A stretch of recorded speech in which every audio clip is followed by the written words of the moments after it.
Hey nesters, welcome back to Nesting Haven. Today I am heading to another Goodwill in my series where I went and did some traveling to check out a few different Goodwills in the area since mine is closed down currently. So this is the second Goodwill I went to this day.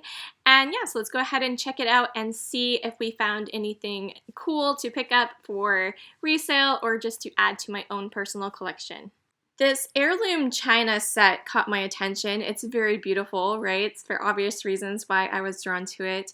And most of them were priced at $2 a piece, all of the bowls and plates. They had the sugar and creamer here, and then they had a tray as well. And I just felt like it was going to be quite pricey to pick all that up and try to resell it. It just kind of felt like that's about what they would probably go for overall anyways, and the majority of the cost would just be shipping on the customer, so I opted to leave it behind. Sometimes I will get the platter or the sugar and creamer, you know, the more unique pieces when I see sets like that, if they do have a certain value to them, if they are going for a decent amount. So just something to keep in mind. Sometimes you can grab those more unique pieces if you don't want to pick up the full set. I'm a person that is naturally drawn to color, so when I saw these Italy plates, I almost got them. They were only $1 a piece, but I was pointing out there that as you look further down the pile, there were several just chipped all to pieces on the edge, so I didn't even bother to sift through them. I could have maybe found a few to save out of them, but overall I felt that if there were so many chipped already, it probably wasn't that good of a quality plate, so I just felt like it was for the best to leave them behind. Now, these candlesticks I thought were absolutely gorgeous. They are put out by Party Light. They do have these little bedazzled beads on it, which was not the best in my opinion, but I love the looks to these. So I just thought those are really gorgeous, and I did go ahead and pick those up. I just couldn't walk away from them. They're very unique looking. I do like to check out the end caps first a lot of the times because I feel like they do pretty good at pulling items that are more unique. They kind of try to display it nicely on the end caps, right? So I feel like it's almost hand selected in a way. And so I did look at their end caps. They don't do them as well as my usual thrift store. Usually they are color coded, but they didn't really have them too color coded today. I really like the looks of this milk glass vase, but they were asking $6 for it. And as a collector, that definitely would have been okay, but to resell, I felt like $6 was a little much to pay for it. I don't think I would have got much more than maybe $12 for it, so it wouldn't really have been worth too much of my time there to resell. I immediately saw this Old Town Blue loaf pan. I was like, oh, why is that still there? And I don't know if you can quite see, but it has this weird damage on the inside. It's pretty rough to touch, and then it's yellow, like almost marbling. I couldn't really figure out what was wrong with it, so obviously that is why it is still sitting there, right? Otherwise, it would have been in my cart had it been in good condition, because I love any kind of Pyrex Corel compatible patterns. I always like to check out any pottery pieces I find, you know, obviously the ones that are better quality. There is a lot that show up in the thrift store that are just high school projects, and sometimes they're pretty nice, but a lot of times they are not. But yeah, I found these really cool bowls here, but they had some cracks in them. I was excited because they were pink, and anything pink usually sells, right? That's vintage, but this was an interesting dish. I've never seen this before. I figured it was glass bake, and when I flipped it over, it said Sears. I wasn't aware Sears had a line of their own opalware dishes, and so apparently that was a thing at some point. Kind of interesting to me. I was pretty surprised going to all these new thrift stores to me how bare the shelves were compared to mine. I hear a lot of people comment on my videos from my usual Goodwill that they don't have any Goodwills like that in their area. They think I have a lot of stuff, and I understand it now. And going to these other ones, I'm assuming these are very similar to the ones that are in other people's areas. They are easier to pick through. I will say that you can kind of see everything very easily, so you don't have to pick up too much unless you want to check it for chips or you're interested, right? But yeah, it was an interesting experience to not have as much stuff to look through.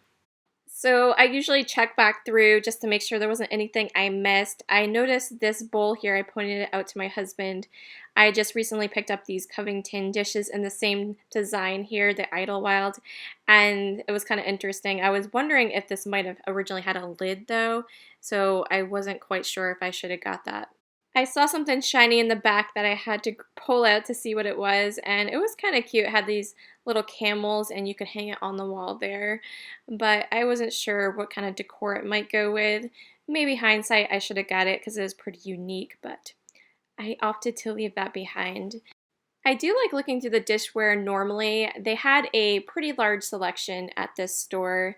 It's one of those things I feel like you either have to be in the mood for it or you're not, right? Because you do have to really sift through it and take the time to look up all of the different brands. I really like those hand-painted Japan dishes I just showed you with the green bamboo on it. And I did actually attempt to look those ones up because I thought there was enough there to justify getting them, and they seem unique to me.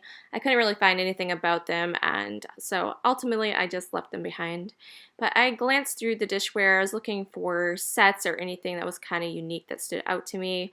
I saw some Norman Rockwell. I always pick it up if I see it. I don't necessarily always buy it, but I do always have to stop and look at it because, hey, it's Norman Rockwell. I think his art is very timeless, and I've always enjoyed it. So yeah, I just kept looking through all of these dishes, and the fine china items I'm always hesitant to pick up. Sometimes I will look them up, and if they are going for good, I will go ahead and grab them. But I feel like it's usually a very specific person that is looking for that specific design, right? And they're not often microwavable, and I think that's something a lot of people look for because most of them have that gold around the outside of them, which is a no-no to put in the microwave, right? Some people have learned that the hard way. So I'm not as into getting the fine china stuff. Fun fact, but I actually got rid of my microwave 8 years ago. It was just a personal decision. I didn't want it in my house anymore. So I guess I could get fine china for myself, but I kind of prefer Fiesta ware. That's kind of our everyday dishes, and then we do have some Corelle that we can use as well. So that is usually my go-to ones. This was a first for me. I have never seen a milk glass beer stein before. Have you guys ever seen that?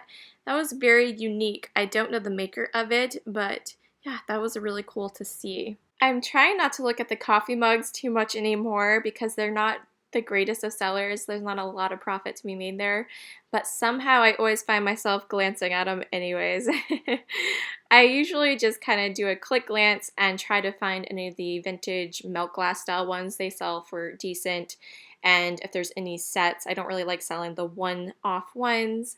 I kind of like the looks of this one here. It has a sea scene on it, and then there was another one that had an iridescent look to it. It said Arizona on it. It didn't seem to be too old, so I didn't get that one either because I'm trying to be good, right? And so here we are at another end cap. As you can see, they're not styled the best. I really prefer when they go ahead and style the end caps. But this was kind of interesting. This guy stood out to me. He is a vintage Avon beer stein. I don't know what originally came in him, and I just thought he was neat looking. He'd be really cute to use as a planter. Kind of looked like hair was coming out of his head, right? So almost like a chia pet. I've been seeing a lot of Hawaii stuff lately in my thrift store, which is kind of interesting. And it's almost kind of cruel seeing it in the middle of winter. We don't get spring until way later than everyone else gets spring. I almost didn't look at the apple dish up there, and it was glass. I was skipping over it because I thought it was plastic. I don't know the maker of it, but it was really neat looking. And I could see there was a sticker on it, so I could tell it wasn't too old there, the little barcode. So I didn't get it because I'm trying to stick to mostly vintage items. But earlier in the day, I was finding a lot of things that looked like glass, and I would pick it up and it was plastic. So that was why I almost didn't even bother to check it out. I thought this wooden wall decor art was really interesting. I wasn't sure what the subject matter was on it. However, I wasn't sure if it was like an offensive thing. So I was a little hesitant to pick it up, even though I'm really into any of the kind of carved wood items like that. They had this beautiful floral tray in the back there, and I was highly confused by this candy piece here. It is glass, and I was just kind of thinking to myself, does anyone really decorate with that? I'm not really sure what you'd even use it for. Let me know if you guys think you would enjoy decorating with a glass piece of wrapped candy. It just seems a little weird to me, and I like a lot of weird stuff, but even that seemed a little weird for me. I really thought these were kind of cool here. They had a matching set. They have these little 3D birds that stick out here, and it looks like they were originally $8 a piece at some gift shop perhaps, and then they only had them marked $2 a piece, I think. So they were neat, they were a good size, and they had a hanger already on the back of them, so that's always nice to have. On the top shelf, I found this very gorgeous vase. It had this beautiful pink rose on the front of it, and they weren't asking too much for it. I love that it was super clean on the inside. Sometimes I refuse to get some vases that I like because they're so filthy on the inside, and I didn't want to bother to have to fight to get them cleaned right. And I was going to put this in my cart, and I noticed this weird paint chunk spot there, and I was trying to dig it off. I do that often when I'm at the thrift store. I'm always scraping at things, trying to see if it'll come off or not. And I did end up getting it off. I didn't at that point, and I set it in my cart and fought with it later when I could use both hands, and it did come right off. I don't know what happened there, how it happened to be the same color as the rose, but it was just an extra piece of paint, so yeah, it looks nice. I do glance at the lamps super quick just because I'm looking for mid-century style lamps that I would ultimately keep for myself. I don't do reselling of lamps too often. I have done it in my booth a few times or here locally, but I really don't want to ship those out, so it's not something I really want to dabble in or get too into searching through them. I thought this vase was pretty unique. It had this interesting look to it. It would look great at Halloween time, right? Maybe I should have got it for that. But it was a super modern piece, so I opted to leave that behind. And I found these cute little trays. I am familiar with this. I knew all the trays would have different animals. I did go ahead and toss them in my cart. They were only asking $1 for the entire set of them. This bath sign was kind of cute, but it had a pretty good chunk of wood on the corner there ripped out of it. So I put it back. That would have looked really nice for anybody that likes to decorate in that farmhouse primitive kind of look. I found this sign here for a little nursery. I've picked these up before and they sell. They don't sell for a lot, but they do sell. This caught my eye. I really like that rust orange color. I'm drawn to that anyway. And it was an older piece. It was made in the USA. It had a little hanger already good to go on the back, so you can use that for wall decor. And yeah, I just thought overall it was pretty nice.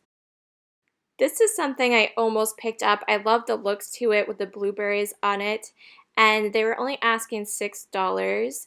I feel like I should put a battery in my purse and just kind of keep it with me for anything like that I happen across, because sometimes you do pick those up and they don't always work right. I ended up putting it back down because I found there were some yellowing stains on it, and it didn't look like it was something that would come off. It just kind of looked like it was adhered into it, so I did decide to leave it behind, but it was really pretty. This fruit and flower sign caught my eye down here on the bottom, and it was incredibly heavy. I could tell right away after I picked it up that it was not a very vintage piece, even though it kind of had the look to it. But yeah, I put it back because of the weight. It was just too crazy heavy. It would have been a pain to ship. Now this here is something, had I known what it was exactly, I might have picked it up. They had $15 priced on it, but you can see it's a redware pottery, so I'm sure there was some value to it. It definitely was likely worth the $15 at minimum. It was super heavy as well, so I wasn't sure if it's something I would have wanted to ship, but if you guys happen to know who the maker of that was, I would be very interested to know. That way I'll know if I ever come across it again if I should go ahead and pick it up, even if it's $15. I really thought this was quite beautiful. I was kind of clinking it to see if it was crystal because it definitely had that look to it, but it was just a plain old glass. But very, very pretty. And they had another one that was kind of interesting up there on the top. Not as pretty as the other, but I really liked those. They were pretty nice. The first one was marked $6 and this one on the top was marked $5. So if they were a little cheaper, I probably would have grabbed those, especially the first one I really liked, but I just couldn't justify paying $6 for it. All of my subscribers always think I hoard all the green glassware, but look, I found several pieces at this thrift store. I like this grape patterned one, but they were asking $5. Normally I only pay a couple bucks for them, so that seemed a little high for me as well, and there was a little chip on the top of it, so I didn't get it. I didn't get any of the green glassware. I walked away. I was good. I had plenty at this point. Unless it's really unique, I'm trying to just not go there. I was starting to get a little bit of a sticker shock as I got over to this area. It seems like everything I was picking up was either $5 or $6 or more. And that was a really nice lusterware bowl, but it didn't have the best paint job on it. The shine was kind of missing on some of it, like there was white spots coming through what the paint should have been, so I did not pick it up. I went back for the cute little yellow container. I just loved the color to it. As you can see, my cart was not very full. Normally at this point in my Goodwill, my cart is already halfway rounded over, so I only had a few things in there.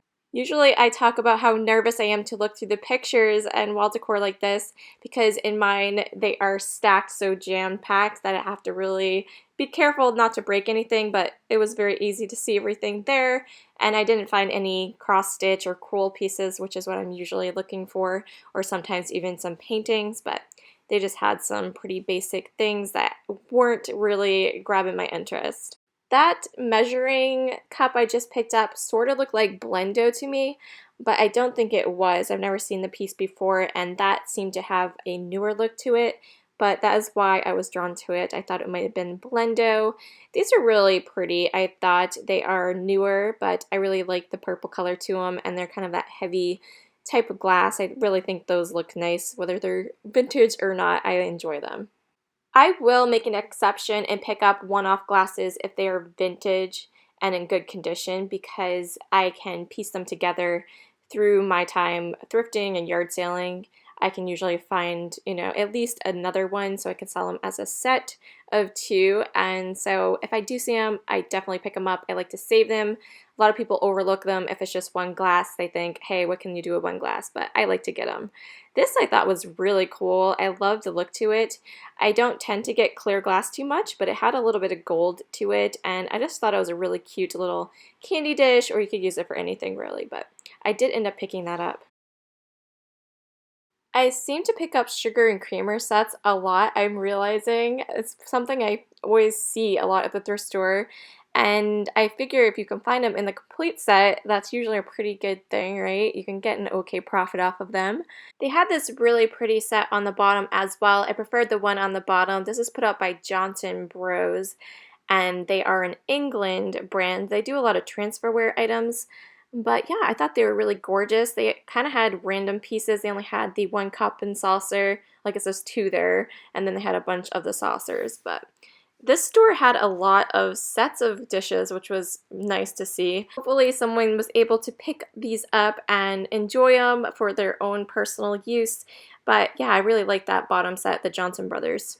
Somebody spent some time making 3 of these adorable teddy bear hooks for their kids or their grandkids. They always make me smile when I see projects like that because my grandfather did similar things. He was really into woodwork and painting, things like that. So I always appreciate him and enjoy him and think of him, of course, when I see them.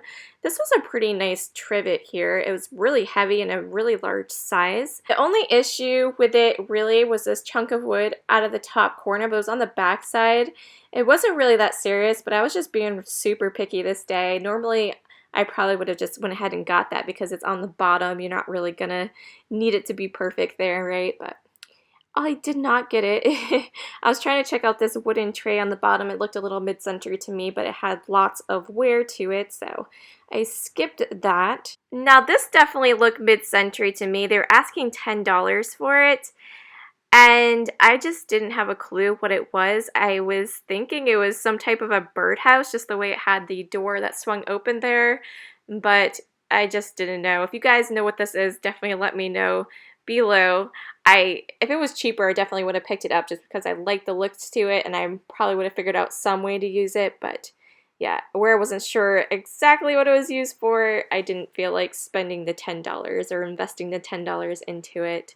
I like the looks of this here. It is a pillowcase, and I did pick that up. I always like to look through the linens to find vintage sheets and pillowcases or quilts or afghans and things like that, so I do check it out sometimes when I have the time to. This was kind of interesting. It's one of those wall hanging art pieces that are fabric, and I didn't know enough about it to know whether I should get it or not. I think they had $8 priced on it, and it's probably something that could have been, flipped for some profit, but it's very unusual and I just wasn't sure of the market on it. As a Cleveland Brown fan, I was very tempted to get that one there, but it did have lots of yarn pieces coming undone on it, so I didn't get it.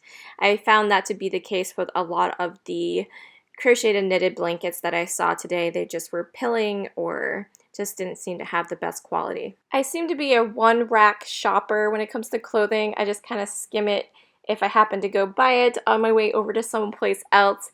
I did like the looks of that mustard sweater. It didn't have the best style, in my opinion, on the front, but I was looking for a sweater in that color, so I stopped to glance at that, and I glanced at another sweater, but it had some of the sequins coming off of it, so I just moved along to the purses to see what I could find to resell. I like the looks of this bag here with the gold chain on it and the purple lining, and I opted to leave this behind, and I guess it turned out to be okay. They had it priced at $5 or $6, and they only go for about $9, so it definitely wouldn't have been worth my while to pick up there. I also like the looks of this bag here. It looked very boho with this slouchiness to the bag and the fringe on it. It is a nice little suede bag, so I did kind of like that one. It was a Forever 21 bag. Another one that caught my attention was this black suede bag with the hot pink zigzag handle. This is a Victoria's Secret bag, and it was on the smaller side. I wasn't sure if that was a big enough bag. I know I personally wouldn't use it because it is just a little handbag. It didn't have a shoulder strap, and I like to put my bags on my shoulder, so. And this here, I don't know if Big Bird's wife was missing her purse or what, but that thing was crazy. I don't even know how you would go about using that. On my way out, I headed over towards the books. I saw these records that caught my eye. They had hand-selected them. They actually put stickers on them that says hand-picked, and I know that is one of the new features my Goodwill that shut down said they were going to do, and I noticed there's no color on it, so I guess that's just a way for them to pick things and not put them on a discount when they do the half-off days. I don't really understand it, but I guess that's what they're doing there. But these were all kind of interesting. I did end up picking up one of them, and I will show you guys that in the thrift haul that I will be sharing with you tomorrow. So make sure you are subscribed. You don't want to miss it to see everything I was able to pick up in the store. And I hope you guys have enjoyed this video. Thank you guys so much for watching, and we'll catch you in the next one. Bye.